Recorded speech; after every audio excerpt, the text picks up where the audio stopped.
नमस्कार। वक्त बड़ी बहस का है। मैं हूं राजेश कुमार। आज हमारी चर्चा का विषय संपूर्ण लॉकडाउन की आहट पर है और ये आहट कहां से आई, ये समझने के लिए आज के हमारे विषय को समझिए। देखिए, अभी तक देश के 4 राज्यों और एक केंद्र शासित प्रदेश में विधानसभा चुनाव हो रहे थे।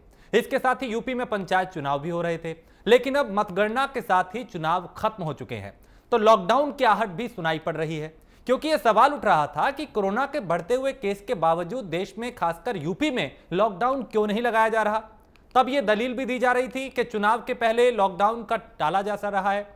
लेकिन क्या अब चुनाव खत्म होने के साथ ही लॉकडाउन लगाया जाएगा या फिर कोरोना को लेकर आगे क्या कदम उठाए जाएंगे? क्या संपूर्ण और कड़ा लॉकडाउन लगाया जाएगा या फिर कोरोना को लेकर कुछ अलग कदम उठाए जाएंगे? ऐसे तमाम सवाल हैं जिनके जवाब जानने की कोशिश अगले 1 घंटे की चर्चा में करेंगे। एक वरिष्ठ पैनल होगा हमारे साथ जिनके साथ समीक्षा करेंगे, समझेंगे और कई सवाल होंगे जिनके जवाब लेंगे। 24 घंटे में कोरोना के 3,92,000 नए मामले आए हैं और इन्हीं 24 घंटों के अंदर कोरोना से 3,03,689 लोगों की जान गई है। अब तक कोरोना से 2,15,000 लोगों की जान जा चुकी है।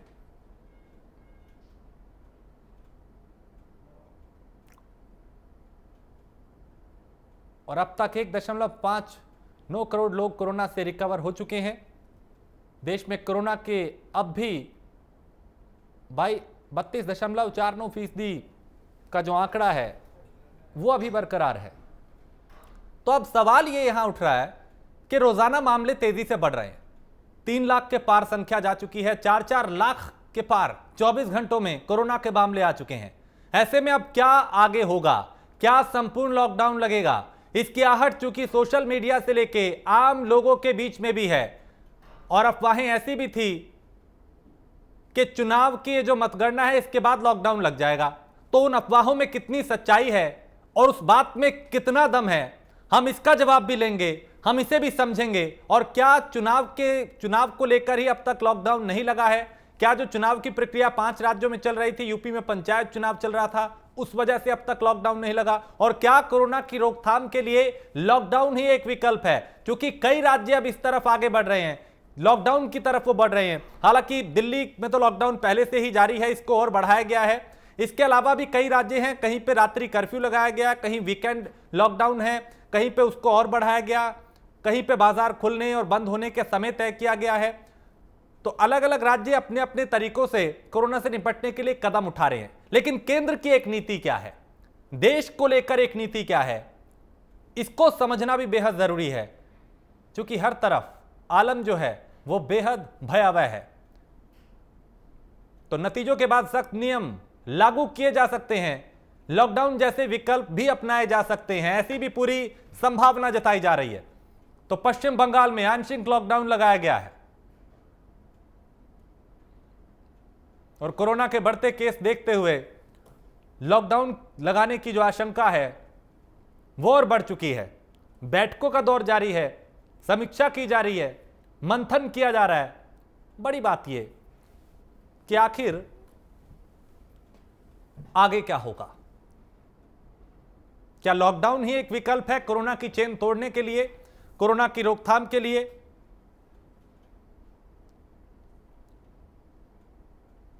तो कई ऐसे सवाल होंगे जिनका हम जवाब तलाशेंगे, क्योंकि हालात जो हैं ना वो प्रदेश के ठीक है ना देश के ठीक है।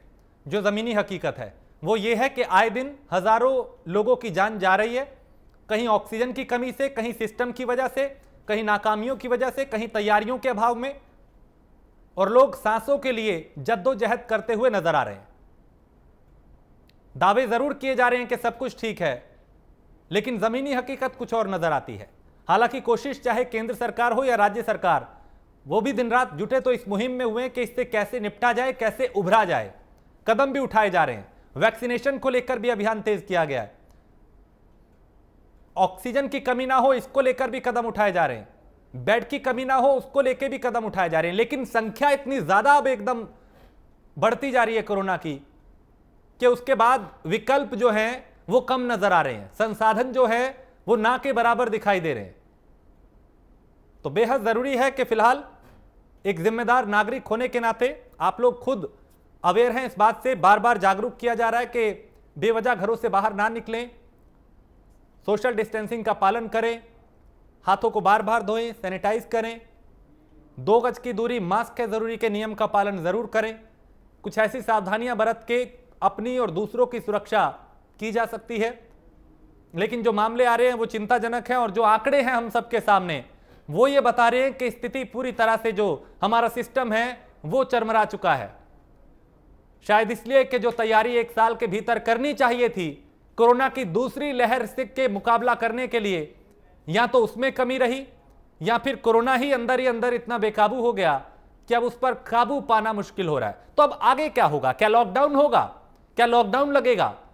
और क्या लॉकडाउन ही एक विकल्प अब बचा है राज्यों के पास, केंद्र के पास ऐसे हालात से निपटने के लिए? और अगर लॉकडाउन लगता है तो क्या दूसरी नीति बनाई गई है कि कोई जो लोग इससे प्रभावित होंगे वो कम से कम प्रभावित हो, उनके लिए कोई बंदोबस्त किया जाए? क्या वो विकल्प होगा यहां पे सरकारों के पास, प्रशासन के पास? तो एक मुश्किल वक्त है, एक महासंकट है। लॉकडाउन नहीं लगाते तो मामले बढ़ रहे हैं, और अगर लगाते हैं तो फिर आजीविका की जो दिक्कत है, जो समस्या है, जो आर्थिक परेशानियां लोगों के सामने आ जाती हैं वो यहां पे सामने आती हैं। तो कोरोना के बढ़ते केस को देखते हुए लॉकडाउन लगाने की जो आशंका है वो बढ़ती जा रही है। नतीजों के बाद सख्त नियम लागू किए जा सकते हैं, ऐसी भी पूरी संभावना है। क्योंकि पहले सुगबुगाहट ऐसी थी, अफवाहें ऐसी थी कि अभी चूंकि चुनाव चल रहा है अभी लॉकडाउन नहीं लगेगा, लेकिन चुनाव खत्म होते ही लॉकडाउन लग जाएगा, ऐसी अफवाहें भी खूब थी। इन बातों में कितना दम है? क्योंकि आम लोगों के बीच में जब आप जाएं, सोशल मीडिया पे आप देखें तो ऐसी चर्चा आम है। तो क्या इस बात में सच्चाई है? क्या वाकई अब चूंकि 5 राज्यों के जो चुनाव हुए उनके नतीजे आज लगभग आ चुके हैं, मतगणना जारी है, तस्वीर साफ होना कुछ एक जगह बाकी है, तो क्या अब जो कल से नई सुबह होगी उसमें कुछ नए कदम भी उठाए जाएंगे? और क्या अब तक लॉकडाउन इसलिए नहीं लगा था क्योंकि चुनावी प्रक्रिया चल रही थी? और क्या लॉकडाउन ही एक विकल्प बचा है कोरोना से बचने का? एक वरिष्ठ पैनल अब से कुछ देर में हमारे साथ होगा, जिनके साथ हम चर्चा करेंगे, समीक्षा करेंगे, समझेंगे जमीनी हालात क्या हैं, क्या कदम उठाए जा रहे हैं, क्या कदम उठाने चाहिए, क्या आगे लॉकडाउन लगेगा, अब तक आखिर क्यों ऐसा नहीं हुआ, उसके पीछे क्या वजह थी, तीसरा विकल्प क्या है, ऐसे कई सवाल हैं, हम समझेंगे। हमारे साथ कांग्रेस प्रवक्ता भी होंगे, भारतीय जनता पार्टी के प्रवक्ता भी होंगे, समाजवादी पार्टी से भी होंगे और वरिष्ठ पत्रकार भी होंगे। अब से चंद मिनटों में ये तमाम मेहमान हमारे साथ जुड़ेंगे और उनसे हम जानेंगे कि आखिर जो स्थिति बनी हुई है उसे कैसे काबू में किया जाए और क्या कदम उठाए जा रहे हैं, कहां पे अस्पतालों में बेहतर बंदोबस्त किए गए हैं, क्या अब भी ऑक्सीजन की कमी बरकरार है, लोगों की जान आखिर क्यों जा रही है, क्या कदम उठाए जा रहे हैं कि तमाम जो है हमारे सामने जो एक बड़ा नुकसान देश का हो रहा है उसको कैसे रोका जाए। अब तक लाखों लोग इसकी चपेट में आ चुके हैं, रोजाना लाखों मामले सामने आ रहे हैं। और इस अप्रैल की अगर बात करें, जो बीता महीना है, 1 अप्रैल के बाद से मानो इसने हवा पकड़ी हो और फिर वो हवा तेज होती गई। 1 लाख, 1.25 लाख, 1.5 लाख, 2 लाख, 2.25 लाख, 2.5 लाख, 3 लाख, यह आंकड़ा कल तक 4 लाख पहुंच गया था। यानी अभी भी लगभग 4 लाख के आसपास जो मामले हैं वो आने लगे हैं। तो स्थिति बेहद डरावनी है। लेकिन अच्छी बात यह है कि इन 24 घंटों में 3 लाख से ज्यादा लोग ठीक भी हुए हैं। एक सकारात्मक नजरिया इस पे भी नजर डालने की जरूरत है कि घबराए नहीं। अगर कोरोना हो भी रहा है, अगर कोई उसकी चपेट में आ गया तो ऐसा नहीं कि घबरा के ही अपने प्राण त्याग दें। बहुत से लोग ठीक हो रहे हैं और कुछ एक बहुत शॉर्ट मात्रा है, बहुत कम मात्रा है जिसमें क्रिटिकल हालात तक कोई मरीज पहुंच रहा है और उसको कोई दूसरी दिक्कत हो तब वो ज्यादा दिक्कतें बढ़ जाती हैं। लेकिन फिर भी बेहद जरूरी है कि सावधान रहा जाए, बेहद जरूरी है कि मास्क पहना जाए, बेहद जरूरी है कि किसी भी भीड़ का हिस्सा ना बने।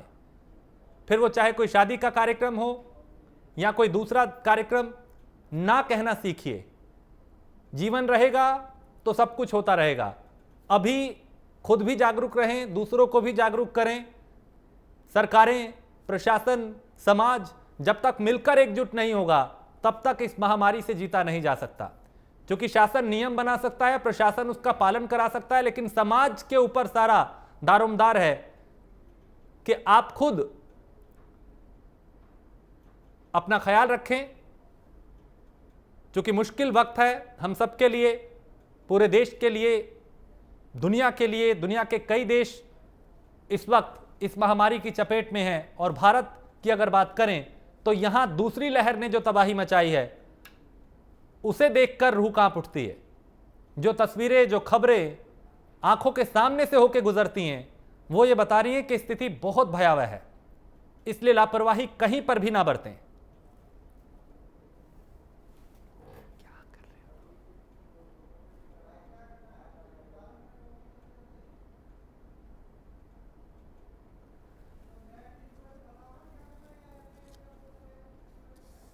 तो एक वरिष्ठ पैनल हमारे साथ अब से चंद मिनटों में होगा, जिसमें विजय खेड़ा होंगे भारतीय जनता पार्टी के प्रवक्ता, जिसमें डॉक्टर हिलाल अहमद नकवी होंगे कांग्रेस के प्रवक्ता, शौकत अली प्रवक्ता समाजवादी पार्टी के अब से कुछ देर में हमारे साथ जुड़ेंगे, अजय शर्मा होंगे वरिष्ठ पत्रकार हैं, और एक वरिष्ठ पैनल है हमारे साथ जिनके साथ हम समीक्षा करेंगे, मंथन करेंगे और क्या कुछ कदम उठाए जा रहे हैं वो समझेंगे। कहां लापरवाही हुई, आगे क्या तैयारी है, कैसे इससे निपटा जाएगा, कैसे कोरोना की रफ्तार जो है उस पर ब्रेक लगेगी, और क्या अब लॉकडाउन लगेगा। क्योंकि अब तक ये अफवाहें बाजार में खूब गर्म है कि चुनाव हो रहा है जी, चुनाव की वजह से मतदान हो रहा है, इस वजह से लॉकडाउन नहीं लग रहा, ऐसी अफवाहें खूब है बाजार में। क्या इन बातों में दम है? क्या यह अफवाह सच साबित होगी? क्या अब लॉकडाउन लगेगा या फिर कोई और विकल्प है सरकारों के पास इस महामारी से निपटने के लिए, इस बड़ी चुनौती से निपटने के लिए? विजय खेड़ा हमारे साथ इस वक्त जुड़ चुके हैं, जो कि प्रवक्ता हैं भारतीय जनता पार्टी के। हम उनसे फिलहाल बात करते हैं, कुछ और लोग, कुछ और मेहमान हमारे साथ अब से कुछ देर में जुड़ेंगे। विजय जी, अब तक ये कहा जा रहा था, अफवाहें ऐसी भी थी कि चूंकि चुनाव चल रहा है साहब इसलिए लॉकडाउन नहीं लगाया, अब मतगणना हो रही है, आज शाम तक तस्वीर साफ हो जाएगी, क्या अब लॉकडाउन लगेगा? इस बात में कितनी सच्चाई है सर? ये अब बात तो सही नहीं है कि चुनाव के बाद लगेगा या पहले लगेगा, क्योंकि जिन सरकारों को लगाना था उन्होंने लगाया, जिनको नहीं लगाना था उन्होंने नहीं लगाया। अगर जो भी स्टेट चाहते वो तो स्वतंत्र थे। पिछली बार केंद्र सरकार के लॉकडाउन लगाने से कई सरकारों ने आपत्ति भी दिखाई।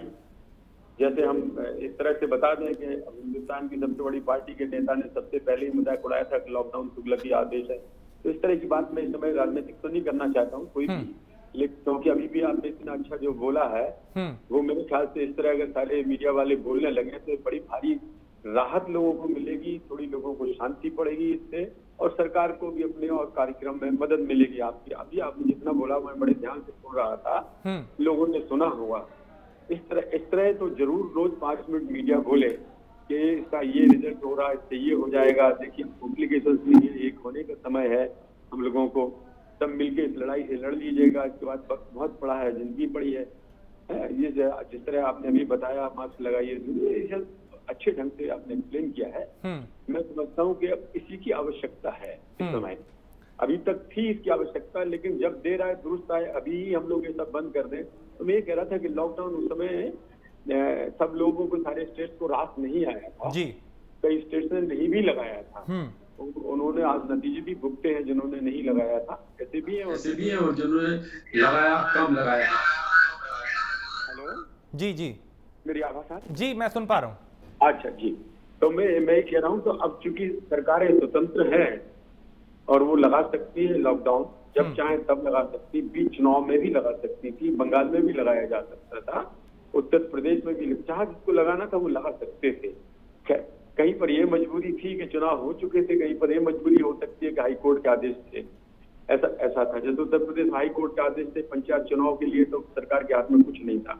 अब लेकिन सुप्रीम कोर्ट ने एक नया जो आदेश किया है उसमें केंद्र सरकार को कहा है कि आप अब चुप बैठ के नहीं रह सकते, आप नहीं देख सकते, आपकी भी जिम्मेदारी है। इससे मतलब ये है कि सुप्रीम कोर्ट ने एक तरह से इस बात का इशारा किया है कि केंद्र सरकार को अब अपनी अगर आवश्यकता है तो अपनी शक्ति इस्तेमाल करना चाहिए। ये कहने से अब स्टेट्स की भी समझ में आया होगा और केंद्र सरकार को भी अब हाथ दिए है कोर्ट ने।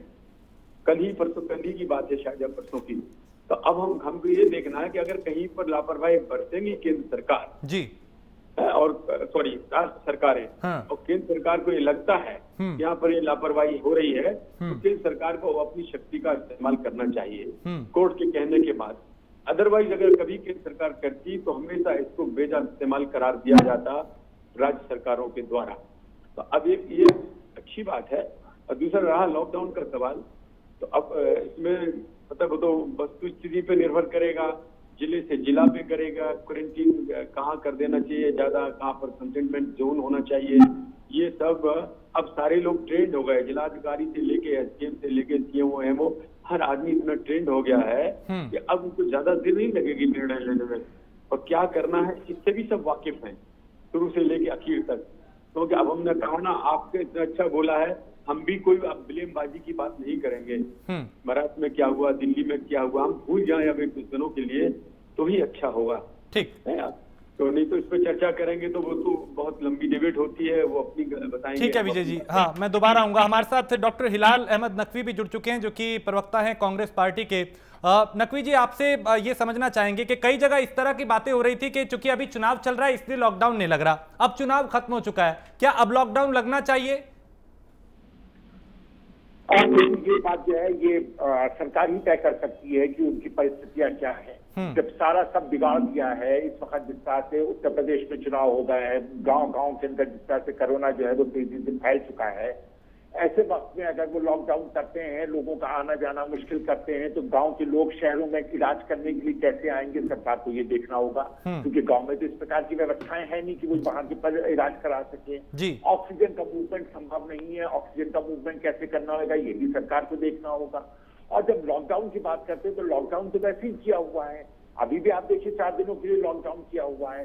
तो ये किस लॉकडाउन की बात कर रहे हैं? वो कंप्लीट लॉकडाउन जो जिसके न कोई घर से बाहर नहीं निकल सकता उसकी बात कर रहे हैं, या पार्शियल लॉकडाउन की बात कर रहे हैं, या वीकली लॉकडाउन की बात कर रहे हैं? देखिए बहुत ही कंफ्यूज सरकार है, इसको जनता से किसी प्रकार का कोई सरोकार नहीं है। इनको सिर्फ इलेक्शन की मशीन बन करके रह गए, पूरी तरह से संवेदनहीन ये एक राजनीतिक दल है जो सिर्फ और सिर्फ इलेक्शन लड़ना, इलेक्शन में जीतने के लिए साम दाम दम भेद सब कुछ कर देना, वही है। लोगों की अगर जान जाती है तो चली जाए, इसकी भी सरकार को कोई फिक्र नहीं है। लॉकडाउन की क्या बात करें? अभी तो बात करना चाहिए ऑक्सीजन कहाँ से मिलेगी, अभी तो बात करना चाहिए कि लोगों को दवाइयां कैसे मिलेगी, अभी तो बात करना चाहिए जो गांव तक की कोरोना के जो पेशेंट्स पहुंचा दिया उन तक की दवाइयां कैसे पहुंचेंगी। इस वक्त इसके चर्चा का विषय है। लॉकडाउन का तो समय निकल गया। जी नकवी साहब, तो ऐसे में क्या जिस तरीके के हालात हैं, चूंकि वो किसी से छुपे नहीं हैं, हम सबके सामने हैं, तस्वीरें खबरें, कहीं ऑक्सीजन की कमी है, कहीं पे दूसरी किल्लत है, कहीं बेड नहीं है, तो ऐसे में जरूरी नहीं हो जाता कि अब कोई केंद्रीय नीति के तहत कोई कदम उठाया जाए एक पूरे देश को केंद्र में रख के? देखिए केंद्रीय नीति के तहत ही कदम उठाया जाना चाहिए था। जब आपने नेशनल डिजास्टर मैनेजमेंट के अंतर्गत इसको ले लिया है, इसके बाद केंद्र के ही पास सारे के सारे अधिकार आ जाते हैं। केंद्र सरकार अपना पल्ला झाड़ने के लिए, केंद्र सरकार अपने आप को इससे अलग रखने के लिए राज्य सरकारों के ऊपर इसको डाल रही है।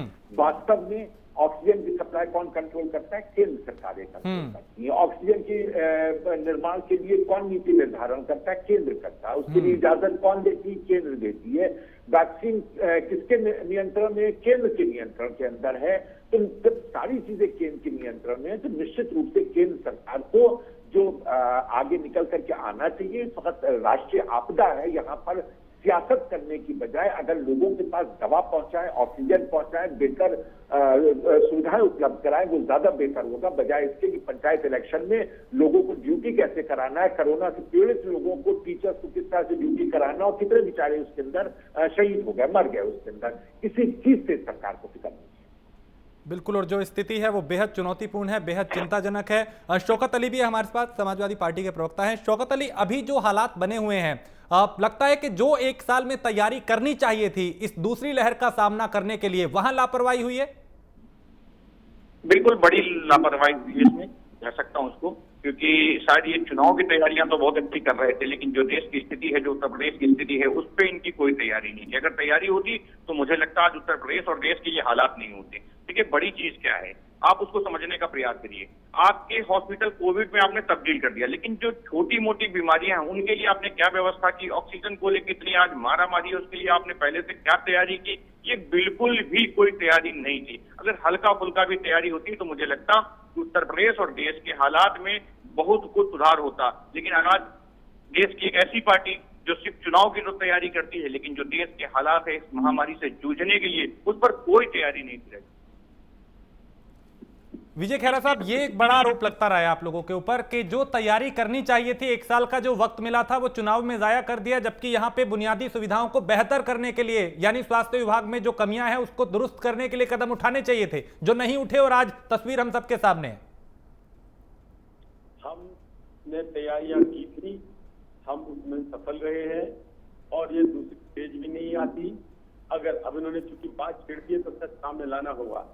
अगर पहली फेज में, अभी सपा वालों का जवाब दे दूं मैं, सपा के अध्यक्ष, राष्ट्रीय अध्यक्ष अखिलेश यादव जी अगर ये न कहते कि ये वैक्सीन ये तो भाजपा की वैक्सीन है, याद करिए जरा, इन्होंने अपने पूरे काडर को ये षड्यंत्र के लिए फैलाने में चालू कर दिया, वाह ये वैक्सीन बेकार है, वैक्सीन बेकार है। राहुल गांधी जी ने भी यही कहा कि वैक्सीन के 3 ट्रायल नहीं हुए हैं, अभी 2 ट्रायल हुए हैं, ये जल्दी में बनाई गई वैक्सीन है, ये सफल होगी कि नहीं होगी। उसके बाद ये भी राहुल गांधी के मुंह से निकला कि 2 मौतें हो गई हैं।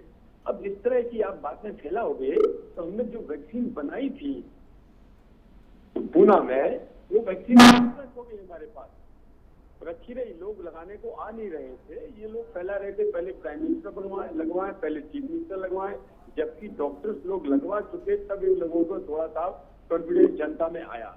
मैं ये बता रहा हूँ, जो सच है अपने सामने उसकी बात कर रहा हूँ।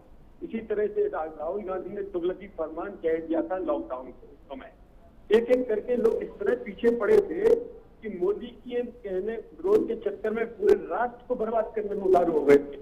वो स्थितियां उन्होंने पैदा कर दी, वरना पूरा विश्व देख रहा था कि हमारी सरकार ने क्या किया, भारतवर्ष का नाम पूरे विश्व में हो गया था और हम पहली फेज में ही कंट्रोल करके कामयाब हो जाते।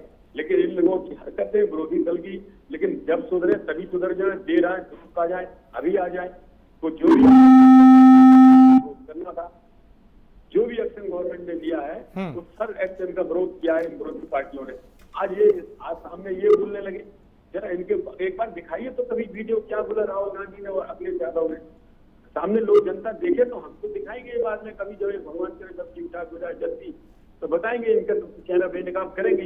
लेकिन आप भी बताइए कि ये जिम्मेदार है उसके लिए।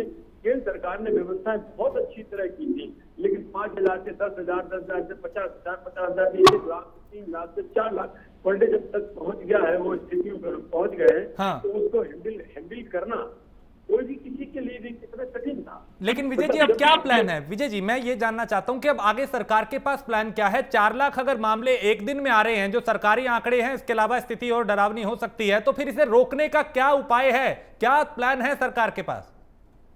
केंद्र सरकार ने 2 काम कर दिए थे। पहले कह दिया था 1 मई से हम 15 करोड़ मुफ्त वैक्सीन देंगे। दूसरी बात, केंद्र सरकार ने ये भी कह दिया था 80 करोड़ लोगों को हम अनाज भेजेंगे, 5 किलो हर जगह पूरे हिंदुस्तान में। अब ये जो केंद्र ने मदद कर दी है वो 1 मई से उन्होंने घोषणा कर दी थी। अब जो स्टेट गवर्नमेंट चाहे और समझती है उन्हें तो लॉकडाउन तुरंत लगाना चाहिए, क्योंकि हम तो पूरी मदद के लिए तैयार ही है। बाकी जहाँ तक सप्लाई का सवाल है, हमको विदेशों से भी वैक्सीन आ गई है, विदेशों से ऑक्सीजन कंसंट्रेटर आ गए हैं, हम लोगों ने भी बना लिए हैं। जो प्रदेश सरकार को पिछले अक्टूबर में टारगेट दिया था और पैसा भी अलॉट किया था, जैसे दिल्ली को 8 बोले थे प्लांट लगाने के लिए ऑक्सीजन, महाराष्ट्र को 10 बोले थे, लेकिन इन लोगों ने किसी ने भी उसमें इंफ्रास्ट्रक्चर तैयार नहीं किया, तो प्लांट चालू नहीं हो पाए। लेकिन शायद 2-4 दिन में वो प्लांट चालू हो जाएंगे, जो केंद्र सरकार ने जिसके लिए स्वीकृति की थी और पैसा भी दिया था। इसके अलावा केंद्र सरकार ने ये भी कहा था, फ्री कर दिया था, आप अपने ऑक्सीजन प्लांट भी लगाइए, पर किसी ने नहीं लगाया। अब जरा समझिए, मतलब अकेले एक केंद्र के ऊपर जिम्मेदारी इतनी बड़ी, जबकि स्टेट गवर्नमेंट है, सारा करना उनको है, स्वास्थ्य उनको करना है, प्रशासन उनको करना है, पुलिस उनको लगाना है, मास्क उनको बांटना है। ये स्टेट सरकारों ने जो जिम्मेदारियां जहाँ जहाँ नहीं वहीं वहाँ ज्यादा दिखता है हमें। जैसे महाराष्ट्र और दिल्ली तो आधे केसेस वही होते रहे हैं पूरे टाइम, और अभी भी अगर आप देखेंगे तो 5 या 6 स्टेट हिंदुस्तान के 51% केसेस उन्हीं में हैं। उनकी बात कर रहा हूँ जो नॉन बीजेपी स्टेट है, नॉन बीजेपी स्टेट। अगर आप, लेकिन अब मैं बताऊं क्या इन आंखों से क्या फायदा और क्या बात करने का नतीजा है। ये लोग राजनीतिक बहस कर देते हैं, कहना पड़ता है। हम तो ये कह रहे हैं कि अब मिलजुल के उसको ठीक करो भैया। मोदी को गाली और सरकार को देने के लिए बहुत टाइम मिलेगा, अभी आपको दे लेना, कर लेना। हाँ, लेकिन अभी कई सवाल हैं और हम उसको भी समझेंगे। अभी कई ऐसे विश्लेषण हैं जिसको हम करेंगे और समझेंगे कि आखिर इससे निपटा कैसे जाएगा, कदम कैसे उठाए जाएंगे, कोरोना को रोकने के लिए क्या प्लान है सरकार के पास। लेकिन एक बहुत छोटे से ब्रेक के लिए रुकना है, जल्द हाजिर होंगे। ब्रेक के बाद आपका स्वागत है। बात हम इस मुद्दे पे कर रहे हैं कि अब चूंकि 5 राज्यों में चुनाव हो रहे थे, उत्तर प्रदेश में पंचायत चुनाव हो रहा था, आज मतगणना का दिन है, मतगणना हो रही है और कई तरह की सुगबुगाहट जो थी वो बाजार में गर्म थी। कई तरह की बातें हो रही थी जिसमें यह कहा जा रहा था कि अभी चूंकि चुनाव है, चुनाव के नतीजे जब तक नहीं आएंगे तब तक लॉकडाउन नहीं लगेगा। लेकिन अब चूंकि आज तस्वीर साफ हो जाएगी तो क्या अब लॉकडाउन लगेगा, इस बड़े सवाल के साथ आज हम चर्चा कर रहे हैं। हमारे साथ डॉक्टर हिलाल नकवी हैं, कांग्रेस के प्रवक्ता हैं, इसके अलावा विजय खेड़ा हैं, भारतीय जनता पार्टी के प्रवक्ता, और शौकत अली है, प्रवक्ता समाजवादी पार्टी के। शौकत अली, मैं आपके रुख करूंगा और चूंकि आप लोग लगातार सवाल ये उठाते रहे हैं कि देखिए चुनाव के लिए देश को इस तरीके से झोंक दिया, लॉकडाउन नहीं लगाया, तमाम दूसरी जो कमियां थी वो सामने रखा, तो आपको लगता है कि ये तमाम चीजें जो थी महज इसलिए नहीं हुई क्योंकि चुनाव हो रहा था, इसलिए कोई संपूर्ण कदम पूरे देश के लिए नहीं उठाया गया? देखिए, सबसे पहली चीज तो मैं यही कहना चाहूंगा कि देश के प्रधानमंत्री ने एक बयान दिया था जो बड़ा दुर्भाग्यपूर्ण साबित हुआ आज के दिन। देश के प्रधानमंत्री ने कहा था कि हमने कोरोना पे बड़ी जीत हासिल कर दी, उत्साह मनाया जा रहा था। आज वो उत्साह हम लोगों पे भारी पड़ा। देखिए, जब जानते थे, आप इस चीज को समझ रहे थे, देश के प्रधानमंत्री आपको सारी चीजों से चीजें अवगत थी आपको कि ये दूसरी लहर आएगी, आपने क्या तैयारी की, राज्यों से आपने क्या तैयारी करवाई, कुछ भी नहीं था, बयान दे दिया। उस बयान का नतीजा ये था कि आज पूरा देश इस महामारी से झेल रहा है। सबसे बड़ी चीज है, आप टीवी पर आकर कुछ भी बोल देते हैं, मुख्यमंत्री बोल देते हैं, देश के प्रधानमंत्री बोलते थे, कोई भी बयान दे देते हैं, लेकिन जो जमीनी हकीकत है आप उसको अगर देखना चाहे राजेश जी, तो इतनी भयावह है कि आप अंदाजा नहीं लगा सकते।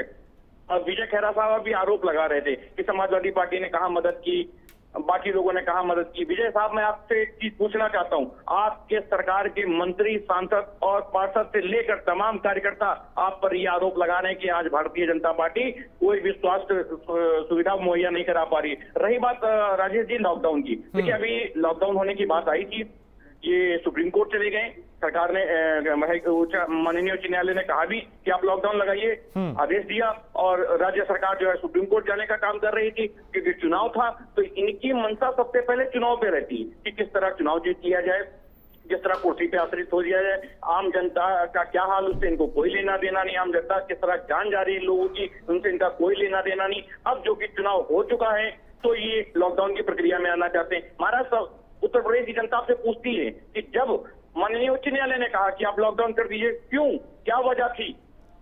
राजेश, ठीक है, विजय खेड़ा जी से जवाब ले लेते हैं। विजय जी, देखिए हमने अभी ये फिर वही बात आएगी, यानी खुद तो कह रहे हैं वैक्सीन खराब है। अभी अच्छा पंचायत, अभी चुनाव की बात कर रहे थे, वही बात कर लेते हैं। क्या अगर इनको चुनाव नहीं चाहते थे तो क्या कभी एक बार भी समाजवादी पार्टी के अध्यक्ष ने ये बोला कि पंचायत चुनाव नहीं होना चाहिए? क्या कभी एक बार भी इनने प्रेस कॉन्फ्रेंस की? नहीं की। क्या कभी इन्होंने ये कोशिश की, छोटी छोटी बात पर जो हाई कोर्ट चले जाते हैं और कांग्रेस हमेशा सुप्रीम कोर्ट चली जाती है, कपिल सिब्बल वगैरह, मनोज सिंह का रोज यही काम है। इनको अगर राज था, कोई भी बात चुनाव आयोग के खिलाफ लग रही थी, टारगेट कोर्ट गए, क्या इन्होंने को आदेशित करके कहा कि आप लॉकडाउन करिए, लेकिन आपने लॉकडाउन ना करके सुप्रीम कोर्ट जाने का तरीका रास्ता अपना लिया? इसका मतलब इससे ज्यादा दुर्भाग्यपूर्ण क्या रहेगा? आप राजनीतिक पार्टियों पर दोषारोपण करने के बजाय स्वयं फैसला ले सकते थे। हो अब जब इनको ये लगा कि चुनाव में पिटाई हो गई है, हो जाएगी, तब इन्होंने शुरू कर दिया। जब दूसरे लोगों ने किया उसका लाभ लेने लगे। विजय खेड़ा साहब, पिटाई तो आपकी हो गई, बंगाल से लेके उत्तर प्रदेश तक आप देख रहे हैं, पंचायत चुनाव से लेके बंगाल तक आपने देखा किस तरह पिटाई हो रही है। विजय खेड़ा साहब, उत्तर प्रदेश की जनता आपको जवाब देने के लिए बैठी हुई है और पूछेगी जरूर, इतनी सारी मौतों का आपसे हिसाब मांगेगी। जिनके घर का कोई मासूम गया वो आपसे हिसाब मांगेंगे। हम 200 से 46 पे नहीं आए, हम 300 पहुंचे 80 के आसपास। नहीं, उस तरफ मत जाइए, आप मुद्दे पे रहिए। देखिए, आप अभी आप बंगाल मत जाइए, अभी आप चुनाव पे मत जाइए, अभी हम कोरोना पे रहेंगे। लॉकडाउन पे रहेंगे? जो कदम उठाए जा रहे हैं, जो प्लान है सरकार का, उससे जानना चाहते हैं कि जो लोगों की जान जा रही है वो कैसे रुकेगी? हाँ, मैं वही कह रहा था कि अभी अगर सरकारें चाहें तो लॉकडाउन लगा सकती है, जहां जिनको लगे उचित उन्हें लगाना चाहिए। केंद्र सरकार की तरफ से भरपूर सहयोग है। मुफ्त में 15 करोड़ वैक्सीन दे रहे हैं हम मई के महीने में। इसके अलावा और भी व्यवस्था की जा रही है वैक्सीन की। हम अनाज भी दे रहे हैं गरीब लोगों को, जो गरीब परिवार हैं उन सबको अनाज दे रही केंद्र सरकार।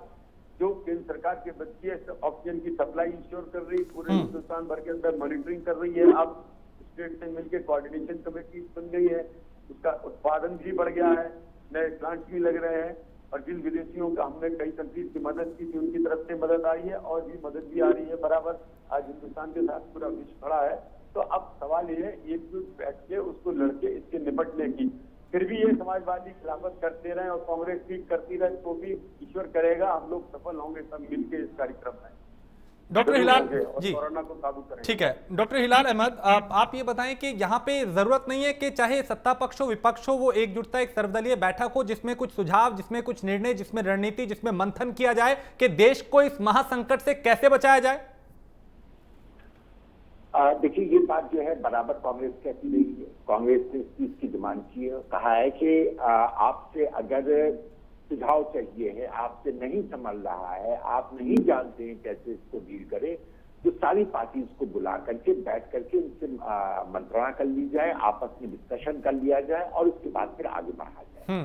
लेकिन जो सियासी दल इस कोरोना में भी सियासत कर रहा हो, शर्म नहीं आती है भारतीय जनता पार्टी के लोगों को ये बताते हुए कि गैर भाजपाई में क्या हो रहा है और भाजपाई में कितना कोरोना हो रहा है। गुजरात का नाम लेना इसमें क्यों शर्म आ रही है? मध्य प्रदेश का नाम क्यों नहीं लेते हैं? वहां के पर क्या हालात, वहां के पर किस बुरी तरह से वो है। गुजरात के अंदर भी अस्पताल के अंदर आग लग गई, वहां के पर बेचारे लोग मर गए। क्या वो भारतीय नहीं है? हम नहीं करते इस तरह की राजनीति की भाजपाई शासित प्रदेश और गैर भाजपाई शासित प्रदेश। उत्तर प्रदेश का क्या हाल है? आज की तारीख में सबसे ज्यादा अगर कई कोरोना के पेशेंट्स निकल रहे हैं तो उत्तर प्रदेश में निकल रहे हैं। क्या वो जो है वो भाजपाई शासित प्रदेश नहीं है?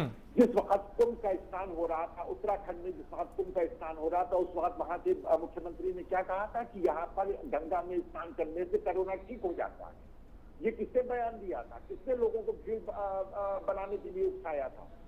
देखिए, अगर इस तरह की बात करेंगे तो इसने क्या बयान दिया है हमको भी बहुत अच्छे से याद है। हमको बहुत अच्छे से याद है जब इसी साल फरवरी के महीने में ये डिक्लेयर कर दिया गया था कि भारत से गया, हम जीत गए, विजय मनाई गई थी कोरोना के ऊपर। आपने जो है ऑक्सीजन की अपना एक्सपोर्ट जो है वो दुगने से ज्यादा कर दिया था, ये सोच करके कि हम कोरोना पे जीत गए हैं। अब जो है कोरोना भारत में नहीं आएगा, ये तो आपकी दूरदर्शिता है।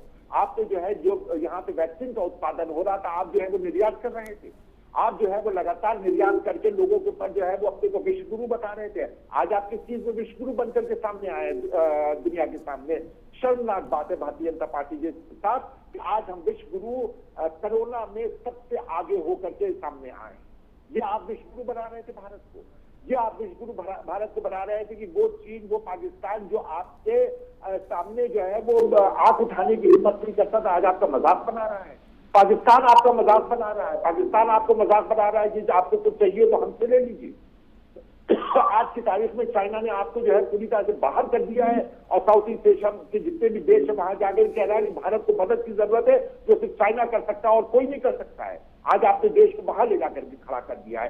अंतर्राष्ट्रीय पटल के ऊपर भी आपने बेइज्जती कराई है भारत की। आज अंतर्राष्ट्रीय न्यूज पेपर क्या लिख रहे हैं कि भारत के अंदर जितना भी समस्या आई है सिर्फ और सिर्फ मोदी जी की वजह से आई है। उन्होंने जो अपनी छवि को आगे बढ़ाने की कोशिश की और देश को जो है पीछे ढकेल दिया।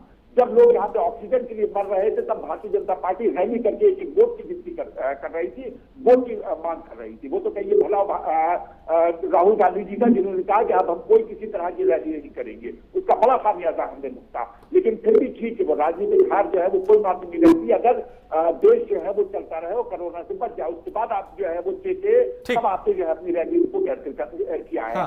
तो इंतहाई शर्मनाक हो चुकी है भारतीय जनता पार्टी। एक तो इस तरह की कोई इनके पास नीति नहीं है, कोई योजना नहीं है, भारत के लिए कोई सोच नहीं है। उनकी सिर्फ और सिर्फ एक सोच है कैसे हम एक एक वोट को घर से बाहर निकाल ले, कैसे हम वोट पा जाए और कैसे हम जीतने के बाद कह दें कि साहब हम जो कर रहे हैं वो बिल्कुल सही कर रहे हैं। ये जो है ये कुल भारतीय जनता पार्टी के शासन, प्रशासन और नीति ठीक है, जवाब ले लेते हैं। विजय खेड़ा जी, जिस वक्त यहां पे कोरोना के खिलाफ रोकथाम के लिए बैठकें करनी चाहिए थी, रणनीति बनानी चाहिए थी, विपक्ष का यह आरोप है कि उस वक्त तो चुनावी रैलियां की जा रही थी, उस वक्त तो वहां चुनाव जीतने की तैयारी की जा रही थी। नतीजा आज हम सबके सामने है।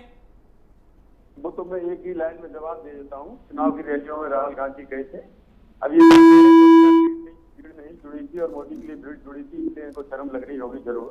अभी हमसे कह रहे थे आपको शर्म नहीं आती है, तो मैं तो खैर कितनी बेशर्मी की हरकतें इन्होंने की, लेकिन मैं बेशर्म नहीं बोलूंगा इनको, क्योंकि मणिशंकर अय्यर पाकिस्तान गए थे मोदी सरकार को गिराने के लिए, मदद मांगने के लिए। सारे टीवी पर प्रचारित हो गया था, मणिशंकर अय्यर ने उनसे मदद मांगी थी कि हमारी हेल्प करिएगा। राहुल गांधी चाइना छूने गए थे वहां पर, क्या साइन करके आए। मोदी जी जो है वो वहां के प्रधानमंत्री की माता जी के साथ में गए थे बिना बुलाए हुए। समय आएगा तब जवाब दे लेना। अभी आपने छेड़ा है, हमने कहा था कि मैं आपको नहीं बोलना चाहता हूँ, लेकिन अब कांग्रेस खुलेगी, क्योंकि इसी कारण से आपकी जो हरकतें हैं अभी सामने प्रमाणित हो गई है। हर स्टेट से आप अलग हो गए हैं, हर जगह से आपको उठा के फेंक दिया गया है। बंगाल में सीधे 44 से सीधे 0 पे चले आ रहे हैं आप पंडिचेरी में चले गए, सब जगह से उठ गई आपकी दुकान। इसी कारणों से, क्योंकि इन हरकतों से आप हमारा विरोध करो कितना, लेकिन राष्ट्रद्रोही काम बंद करिए, ये कांग्रेस को शोभा नहीं देता है। क्या ये विषय आप सुन रहे हैं ना मेरी आवाज?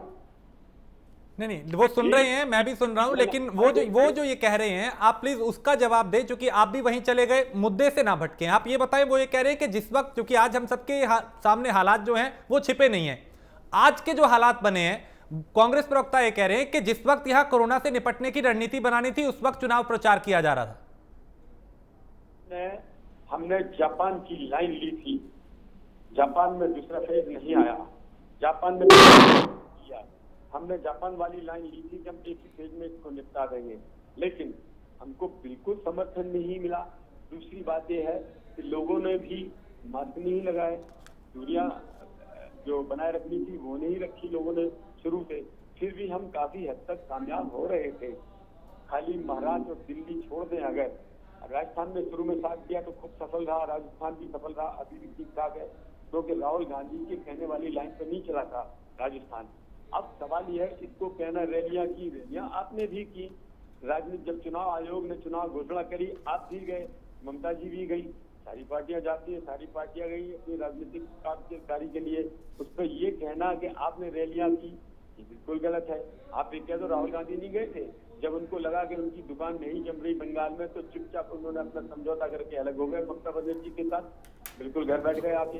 तो अब उसमें ये चेहरा तो ये है शर्म लायक, जो ये बोल रहा हो कि वैक्सीन ठीक नहीं है यहाँ की, जो ये बोल रहा हो कि 2 लोग मर गए वैक्सीन से, वो शर्म की बात है कि मुझे शर्म बता रहे हैं आप? शर्म क्या, उसको शर्म से गड़ जाना चाहिए जो वैक्सीन की बुराई करके देश के खिलाफ अफवाहें फैला रहे थे राहुल गांधी जी। बोलो, आप जवाब दीजिए उस बात का। आपकी बात मैं चुप बैठा हूँ, आप इसका जवाब दे देना खाली। राहुल गांधी के 3 डायलॉगों का जवाब दे दीजिएगा।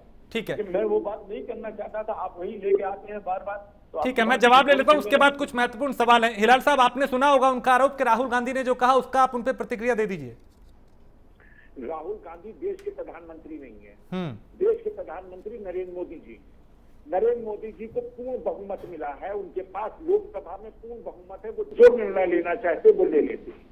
उनको किसी प्रकार का, किसी भी तरह का, किसी भी दूसरे राजनीतिक दल के समर्थन की आवश्यकता नहीं है। हाँ। तो बात प्रधानमंत्री की है, राहुल गांधी देश के प्रधानमंत्री नहीं है।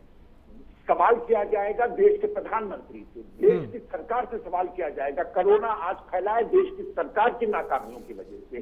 देश की सरकार जो है वो अपने आप में असक्षम सरकार इस वक्त बैठी हुई है, जिसकी ना कोई दूरदर्शिता है, ना ही उसके पास कोई प्लानिंग है। देश की सरकार जो है वो सिर्फ और सिर्फ चुनाव में लगी हुई है। राहुल जी विपक्ष में है और विपक्ष के साथ साथ वो मात्र एक सांसद है। अगर उनके बयान से, उनके कहने से, उनके होने से सब कुछ हो रहा है, तो नरेंद्र मोदी जी को इस्तीफा देकर के बाहर आ जाना चाहिए। यदि एक व्यक्ति जिसके पास कोई 50 सांसद भी नहीं है, उससे पूरा का पूरा देश चल रहा है, तो यह और ज्यादा शर्म की बात है भारतीय जनता पार्टी के, उनके शीर्ष नेतृत्व के लिए। विजय जी, आप ये बताएं कि अभी चूंकि लॉकडाउन की तरफ अगर जाते हैं तो आप ये कह रहे हैं कि आजीविका का जो दिक्कत है वो हो जाती है, लॉकडाउन नहीं लगता तो फिर कोरोना के मामले असंख्य संख्या जो है वो हम सबके सामने है, 4 लाख पार हो चुकी है। विकल्प क्या है सरकार के पास जिससे आजीविका का भी ख्याल रखा जाए, लॉकडाउन ना लगे, और अगर कोरोना को रोकना तो उसके लिए क्या विकल्प क्या है? क्या कोई तीसरा रास्ता है इसके लिए? देखिए, हम बताएं आपसे, रास्ते दो ही हैं। एक, हमको लॉकडाउन करना चाहिए, जहां आवश्यक है वहां करना चाहिए, जहां पर कंटेनमेंट की आवश्यकता हो अगर तो कंटेनमेंट भी करना चाहिए हमें। अच्छा, दूसरी बात क्या है कि अगर जब हम लॉकडाउन करते हैं तो क्या क्या समस्याएं आ सकती हैं तो सामने ही है। काम बंद होगा, लोगों को तो दिक्कतें आएंगी, गरीब आदमियों को तो आएंगी ही आएंगी दिक्कतें। तो उसके लिए भी एक तो उनकी जो बिल्कुल गरीब है उनकी व्यवस्था करना चाहिए, जैसे केंद्र सरकार ने कहा कि हम उनको सबको अनाज देंगे, इसी तरह स्टेट सरकारों को भी जहां जहां जो समझे वो ठीक उनकी मदद के लिए आगे आना चाहिए, ताकि लॉकडाउन में कोई भूखा न सोए, है ना, किसी को खाली पेट न रहना पड़े। और दूसरी बात है, हर एक चीज को, मतलब जैसे कहीं पर नौकरी के टेस्ट होना है, कहीं पर बच्चों के इम्तिहान होना है, इसकी एक रूपरेखा बनाना चाहिए। हर स्टेट को अपने हिसाब से उस रूपरेखा के हिसाब से चलना चाहिए, ताकि इन सब चीजों में लोग न जाएं। शादी ब्याह के बारे में जैसे पहले रिस्ट्रिक्शन लगे हैं, ऐसे रिस्ट्रिक्शन अच्छी तरह से लागू हो जाए। ये सारी बातें, गरीबों के लिए लोग मास्क बांटे, स्टेट गवर्नमेंट जहाँ जहाँ जिले में कोई बड़ी महंगी चीजें तो है नहीं, कोई बड़े महंगे आइटम नहीं है, खुद भी बना लेते हैं लोग बात, खाली उनको पालन करवाना स्ट्रिक्ट रूप से, ये तो स्टेट गवर्नमेंट की जिम्मेदारियां हैं। हमारे पास सिर्फ क्या है, वैक्सीन और ऑक्सीजन। वैक्सीन के लिए पूरी तैयारी के साथ केंद्र सरकार जुड़ी है, उन्होंने अपनी प्लानिंग भी बता दी है। अभी हमने बताया भी था आपको कि 15 करोड़ वैक्सीन तो अभी मिलते दे ही रहे हैं। हो सकता कहीं पर नए युवकों को 2 दिन 4 दिन बाद लगे, कहीं पर 10 दिन बाद लगे, 8 दिन बाद लगे, बाकी पुराने लोगों को तो लगी रही है, 45 साल से ऊपर वालों को लगी रही है वैक्सीन। तो वो सारे के सारे कार्यक्रम वैसे तय होना चाहिए। और अब ये जनता को भड़काने के बजाय और विरोध करने के बजाय आप कुछ दिन शांत बैठ जाएं और काम कर ले, साथ में बैठ के मदद करें। ये नहीं करें आप सब कृषि आंदोलन को भड़काने के लिए जा रहे हैं, उन्हें जबरदस्ती इसमें चिंगारी लगा रहे हैं, जो 1.5 साल बाद होना था सुप्रीम कोर्ट ने बंद भी कर दिया था, फिर भी उन्होंने उसको शुरू करवाया। सब बंद कर दीजिएगा, मेरा यही हाथ जोड़कर अब इनसे विनती है। अभी ये कहेंगे अब हाथ जोड़ने लग गए आप, क्योंकि अब आप ऐसा हो गया, इनका तो दौर ये है ना, इनको चैन पड़ती नहीं है। इनको किसी तरह, अरे ठीक है जनता ने तुम्हें हरा दिया, हार गए, लेकिन इससे क्या फर्क पड़ता, नेता तो है आप, पार्टी तो है आप, कभी हो सकता आप भी आए पावर में। इस समय तो साथ दो ना लोगों का, जनता की मदद करो, अपने कार्यकर्ताओं को लगाओ, जितना भी काम कर लिया जाए उतना थोड़ा पड़ेगा आपसे, और तो कोई सहयोग कोई मांगेगा भी नहीं, अपेक्षित भी नहीं है। बाकी तो सरकारों नहीं करना है, जहाँ आपकी सरकार है आप करिए, जहाँ बीजेपी की है बीजेपी करेगी, केंद्र अपना काम करेगा। तो ये सारी जिम्मेदारियां मिल बांट के बांटेंगे। आप डॉक्टरों को ही गाली देने लग गए थे, राहुल गांधी बोले हिंदुस्तान के डॉक्टर और साइंटिस्ट सरकार से मिल गए हैं जब वैक्सीन निकाली, तो अरे कोई तरीका था साहब, आप तो सुधारो उस आदमी को, उस नेता को अब तो सुधारो, इतने बड़े परिवार का, इतनी बड़ी पार्टी का हेड है, इतनी बड़ी जिम्मेदारी उनके ऊपर है, थोड़ी जिम्मेदारी से काम तो करवाइए, उनसे समझाइए। आप बल्कि इनके प्रवक्ता उनसे बेहतर बातें करते हैं राहुल जी से, एक बार उनको समझाइए, जो अगर सब मिलकर काम करना चाहिए, आप भी कह रहे हैं हम भी कह रहे हैं, हो गया उस पर हम पे बाद में आप हमको कर लेना, जितना निंदा करना खूब कर लेना, मोदी के लिए जो करना तो कर लेना। अभी आप कह रहे हैं कि पाकिस्तान खुश हो रहा है, हो सकता है इसमें आप भी खुश हुए हो, क्योंकि मणिशंकर गए थे, बड़ी खुशियां मना रहे थे उस समय कि पाकिस्तान का साथ मिलेगा। अरे पाकिस्तान तो खुश होगा, आप बड़े खुश हैं, पाकिस्तान खुश हो रहा है, तो होगा खुश, और मर जाए तो और खुश होगा। वो तो शौकत अली, तो है दुश्मन थे। हाँ शौकत अली, क्या अब आप लोगों के पास बतौर विपक्ष कोई ऐसा सुझाव है जिससे कि इसके मामले जो हैं वो रुक सके, या फिर आप भी लॉकडाउन के पक्ष में है कि साहब ये लगाइए, इसके बिना कंट्रोल नहीं होगा? देखिए राजेश जी, हम लोग भी सरकार में रहे हैं और हम लोग ये जानते हैं कि सरकार के पास वो तमाम ऐसे संसाधन होते हैं जिसके कारण बहुत सारी चीजें सही की जा सकती हैं, लेकिन सरकार की मरी हुई इच्छा शक्ति के कारण तमाम जाने गई हैं। राजेश जी, मैं जानता हूं कि सरकार के पास वो तमाम उपकरण हैं। अभी भाजपा सरकार ने क्या किया कि सारे हॉस्पिटल को कोविड में तब्दील कर दिया। आपने कोविड में तब्दील कर दिया, कोई बात नहीं, अच्छी बात है कि बड़ी महामारी है, आपको सबको इलाज भी देना है, लेकिन मैं पूछना चाहता हूं, उसी कोविड जब आपने सारे हॉस्पिटल कोविड तब्दील किए तो उसी के बीच एक बड़ी समस्या ये भी उत्पन्न हो जाती है कि उसमें तमाम ऐसे लोग भी होते हैं जो डेंगू होता, किसी को टाइफाइड होता, किसी को अन्य बीमारियां होती, तमाम बीमारियों से लोग ग्रसित होते हैं, वो कहाँ इलाज कराएंगे? उनके बारे में आपने कभी सोचा कि उनका इलाज नहीं होगा, उनकी भी तो जान चली जाएगी? उसके बारे में आपने कोई रास्ता नहीं निकाला, कोई अपने डॉक्टर की गाइडलाइन उनसे चर्चा नहीं की। दूसरी चीज मैं आपको बता देना चाहता हूँ, आज जब ऑक्सीजन को लेकर बड़ी चर्चा होती है और कहा जाता है कि ऑक्सीजन की बड़ी शॉर्टेज, तो इसमें पूरी जिम्मेदार भारतीय जनता पार्टी है शॉर्टेज कराने में। मैं इसलिए कह रहा हूँ, तमाम बयान आए थे आदरणीय मुख्यमंत्री जी के। एक बयान आया कि अभी जिनको अति आवश्यक हो उनको ऑक्सीजन दी जाए। महाराज मैं पूछना चाहता हूं, ऐसा कौन सा पर्चा बन जाएगा जिसके कारण अति आवश्यक लिख दिया जाएगा और कहा जाएगा इनको जल्दी दे दी जाए? अरे महाराज, ऑक्सीजन की जरूरत सबको है और सबको मिलनी चाहिए, लेकिन आपने उसके कोई गाइडलाइन तैयार नहीं की, कोई प्रॉपर चीजें तैयार नहीं की, जिसके कारण ऑक्सीजन की कमी होने लगी। अब रही बात लॉकडाउन की आ जाती है। देखिए, अभी तमाम लोगों ने कहा था कि लॉकडाउन होना चाहिए, व्यापारियों से बैठक हुई, तमाम नेताओं से भी बैठक हुई, विपक्ष से भी लेकर चर्चा हुई, तमाम लोगों ने कहा कि लॉकडाउन होना चाहिए। माननीय उच्च न्यायालय ने आदेश भी कर दिया कि आपको लॉकडाउन लगाना चाहिए, लेकिन आप सुप्रीम कोर्ट चले गए। बड़ी चीज क्या है कि आप क्या करना चाहते हैं आपको खुद समझ में नहीं आता, क्योंकि उत्तर प्रदेश के मुख्यमंत्री के जब बयान तरह तरह के देखने को मिलते हैं, कभी कहा जाता है कि लॉकडाउन इतने बजे से इतने बजे तक रहेगा और इतने बजे से इतने बजे तक रह जाएगा। तरह तरह के जो बयान थे वो बाधित करते थे, लेकिन आम जनमानस चाहता है कि उसे अच्छी स्वास्थ्य व्यवस्था मिले, लेकिन भारतीय जनता पार्टी के लोग उनको अच्छी स्वास्थ्य व्यवस्था नहीं दे पा रहे। मैं जब सुझाव के तौर पे कहा जाता है कि समाजवादी पार्टी को सुझाव, तो हम लोग कहते हैं कि आपने जिन हॉस्पिटलों को कोविड में तब्दील किया है, उसके अलावा भी जो अन्य बीमारियों से लोग ग्रसित हैं, उनका इलाज हो सके, अच्छा उपचार हो सके, उसके लिए भी डॉक्टर मुहैया कराइए, उनके लिए भी इलाज की व्यवस्था दीजिए। लेकिन समस्या कहाँ आती है कि उनको इलाज मिल नहीं पाता और वो भी अपनी जान गंवा रहे हैं। अरे कोविड से तो लोगों की जान जा ही रही है, लेकिन तमाम ऐसी भी जाने जा रही है राजेश जी जो कोविड में नहीं है, वो अन्य बीमारियों से ग्रसित है, उनको इलाज न मिलने के कारण तमाम जाने जा रही है राजेश जी। हाँ, डॉक्टर हिलाल, आप भी इसके पक्ष में हैं क्या? क्योंकि अब कोई विकल्प है लॉकडाउन के अलावा, क्योंकि लॉकडाउन अगर करते हैं तो आजीविका का जो है सामने सवाल खड़ा हो जाता है, नहीं करते तो कोरोना के मामले बढ़ रहे हैं। क्या कोई सुझाव, कोई विकल्प है कि लॉकडाउन ना लगे, या लॉकडाउन के ही पक्ष में आप भी? देखिए, लॉकडाउन जो है वो एक तरह से होता है कि सरकार को समय मिल जाए इस आपदा से निपटने के लिए। लॉकडाउन जो है वो किसी भी तरह से ये नहीं कहा जा सकता है कि लॉकडाउन जो है वो कोरोना वायरस से लड़ने का कोई बहुत बड़ा टूल है या कोई उसको ऐसा संसाधन है कि लॉकडाउन लगाते ही कोरोना जो है उसको हम जीत लें। ठीक बात।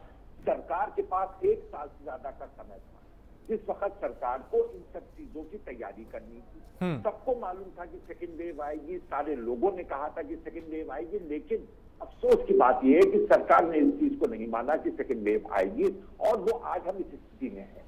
अब हमको जरूरत क्या है? अब हमको जरूरत यह है कि जो गांव-गांव तक की पहुंच रहा है कोरोना, जो योगी सरकार ने पंचायत इलेक्शन करा करके गांव-गांव तक की ये जो भिजवा दिया है कोरोना वायरस को, इससे कैसे निपटा जाए? उससे निपटने के लिए अस्पतालों की तैयारी, ऑक्सीजन की तैयारी, जो दवाइयां हैं उसकी तैयारी, वो बहुत महत्वपूर्ण है।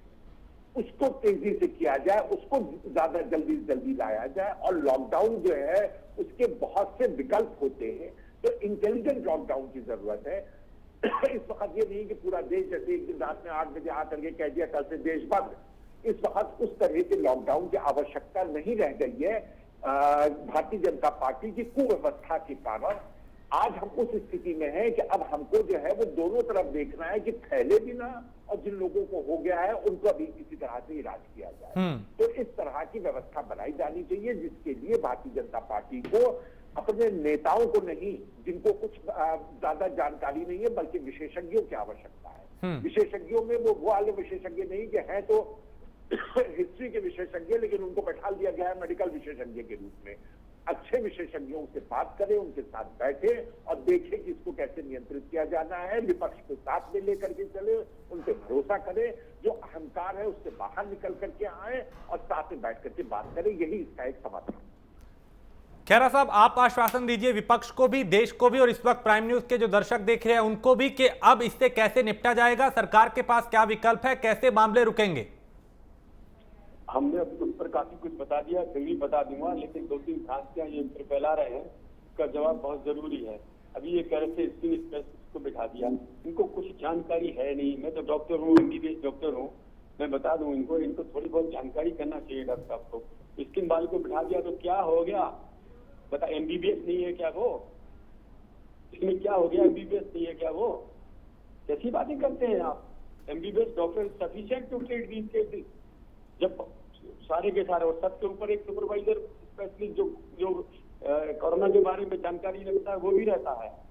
दूसरी बात, अभी एक और सपा वाले कह रहे थे कि साहब सारे के सारे अस्पताल कोविड कर दिए। हमको जानकारी नहीं है साहब, क्यों ऐसा झूठ बोलते हो? टीवी पे मुझे कई बार नहीं लगता है। सारे अस्पताल नहीं कर दिए, चिन्हित करके किए हैं, जानकारी करो जरा। और कई बड़े बड़े अस्पतालों में वार्ड भी अलग अलग कर दिए हैं, रूम अलग अलग कर दिए हैं। दिल्ली में तो चूंकि मैं रहता हूँ इस समय 10, 15, 25, 50 हॉस्पिटल के नाम गिरा दूंगा, ये चिन्हित है, ये चिन्हित नहीं है, और सबको पता है ये बात। फिर भी आप कह रहे हैं सारे कोविड के कैसे कर देंगे साहब? इम्पॉसिबल बातें क्यों करते हैं आप कैसे? और दूसरी बात, हमने आपको बता दिया, आप भ्रांति फैलाओगे, लोग समझे ये तो स्किन वाला ये कर नहीं सकता, ये तो आंख वाला ये कर नहीं सकता। एनी एमबीबीएस के आप मेरे से कभी कोविड के बारे में मुझसे पूछ लीजिए, मैं सिर्फ एमबीबीएस हूँ। तो अभी हम लॉकडाउन की तरफ बढ़ रहे हैं या नहीं? एक आखिरी सवाल यही है, वक्त बहुत कम है, क्या देश लॉकडाउन की तरफ आगे बढ़ रहा है? जी मुझे बताइए, हमने लॉकडाउन की तरफ हमने बताया ना, जो स्थितियां हैं आप भी कह रहे हैं, लॉकडाउन जहां जहां लगना चाहिए उन स्टेट को लगाना चाहिए। जहां जहां जितनी मदद केंद्र दे रहा है वो तो घोषित कर ही चुका है। अब स्टेट गवर्नमेंट का जिम्मा है, उनको जहां जैसे महाराष्ट्र है, महाराष्ट्र में बराबर लगना ही चाहिए। हम तो मदद करेंगे ही करेंगे, बाकी उनको भी अपना स्टेट में अपने लोगों के बारे में चिंता करनी चाहिए, ठीक, उनको अपना जो भी चाहे तैयारियां करनी चाहिए। दिल्ली है, अब दिल्ली में नहीं लगेगा तो आपने हालात देख लिए, वो शुरू से सीएम बिल्कुल नहीं, जरूरी है यहाँ पे केंद्रीय नीति हो देश के हिसाब से और पूरे देश को इस महामारी से बचाया जाए। बहुत शुक्रिया विजय खेड़ा, डॉक्टर हिलाल नकवी, शौकत अली जी, आप सभी का चर्चा में शामिल होने के लिए बहुत शुक्रिया। और बड़ी बात यही कि क्या अब चूंकि चुनाव, अफवाहें ऐसी फैल रही थी कि चुनाव का जो नतीजा आएगा उसके बाद लॉकडाउन लग जाएगा, सवाल अब भी बरकरार है कि क्या अब लॉकडाउन लगेगा? एक ब्रेक के लिए रुकेंगे, ब्रेक के उस पार कुछ और खबरें।